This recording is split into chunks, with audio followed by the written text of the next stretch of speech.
यानंतर बातम्या सविस्तर बघूयात। शपथविधी झाला आणि त्यानंतर जवळपास आठवडाभरानंतर मंत्रिमंडळाचं खातेवाटप जाहीर झालंय। गृह खातं मुख्यमंत्री देवेंद्र फडणवीस यांच्याकडेच राहणार आहे, तर अर्थ खातं अजित पवार यांच्याकडे असेल। उपमुख्यमंत्री एकनाथ शिंदे यांच्याकडे नगर विकास आणि सार्वजनिक बांधकाम हे खातं देण्यात आलंय।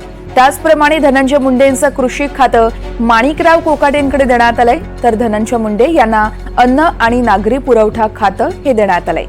हे खातं पूर्वीच्या मंत्रिमंडळात छगन भुजबळ यांच्याकडे होतं, तर आदिती तटकरे महिला आणि बालविकास तर उदय सामंत यांच्याकडे उद्योग खातं देण्यात आलंय। पूर्वी सुधीर मुनगंटीवार यांचं वन खातं आता गणेश नाईक यांच्याकडे सुपूर्द करण्यात आलंय। मंगलप्रभात लोढा यांच्याकडे कौशल्य विकास खातं हे देण्यात आलं आहे।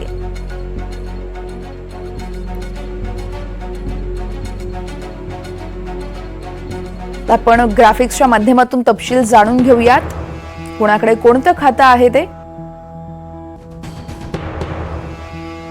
देवेंद्र फडणवीस यांच्याकडे गृह खातं, एकनाथ शिंदे यांच्याकडे नगरविकास तसेच गृहनिर्माण आणि अजित पवार यांच्याकडे अर्थ खातं।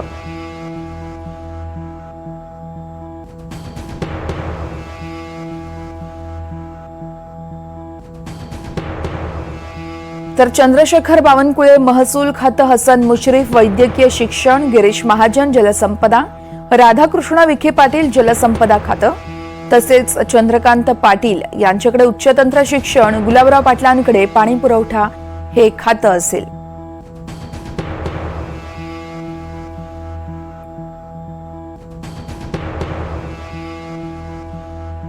गणेश नाईक यांच्याकडे वन खातं असेल, संजय राठोड यांच्याकडे मृदा आणि जलसंधारण, मंगलप्रभात लोढांकडे कौशल्य विकास, दादा भुसेंकडे शालेय शिक्षण, पंकजा मुंडे या पर्यावरण मंत्री असतील, तर उदय सामंत यांच्याकडे उद्योग खातं असेल।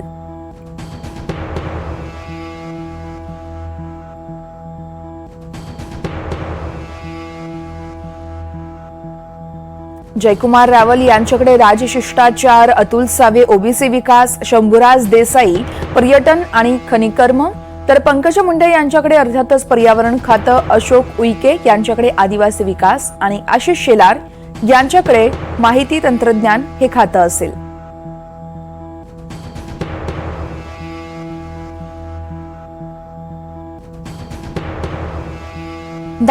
दत्तात्रय भरणे यांच्याकडे क्रीडा युवक कल्याण, शिवेंद्रसिंग भोसले यांच्याकडे सार्वजनिक बांधकाम, तर जयकुमार गोरे यांच्याकडे ग्रामविकास पंचायती राज, आदिती तटकरेंकडे महिला बालविकास खातं असेल। माणिकराव कोकाटेंकडे कृषी आणि नरहरी झिरवळ यांच्याकडे अन्न आणि औषध प्रशासन हे खातं असेल।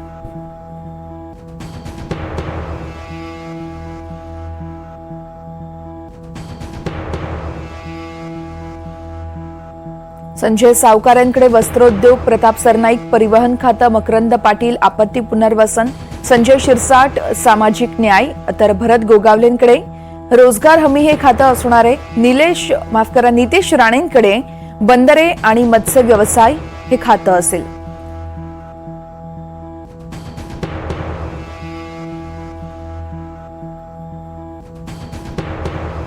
आकाश फुंडकर यांच्याकडे कामगार, प्रकाश आबिडकर यांच्याकडे सार्वजनिक आरोग्य, तर बाबासाहेब पाटील यांच्याकडे सहकार खातं असेल।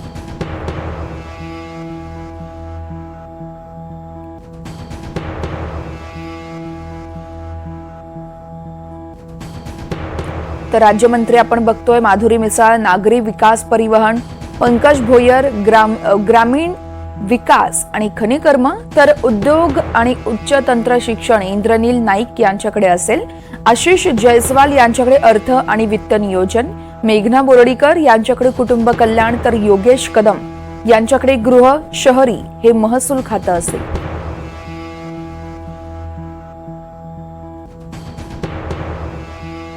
या संदर्भात अधिक माहिती देत आहेत सागर कुलकर्णी आमचे प्रतिनिधी आहेत आपल्यासोबत।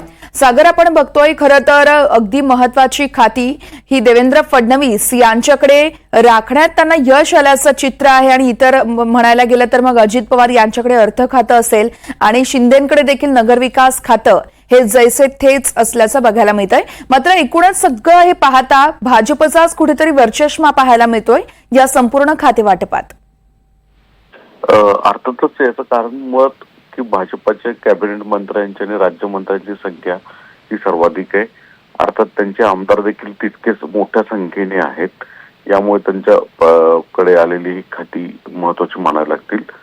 सगळ्यात महत्वाची गोष्ट म्हणजे संपूर्ण राज्य मंत्रिमंडळामध्ये सगळ्यात मोठा हुकमी एक्का असतो म्हटलं जातं, तो म्हणजे राज्याचा मुख्यमंत्री.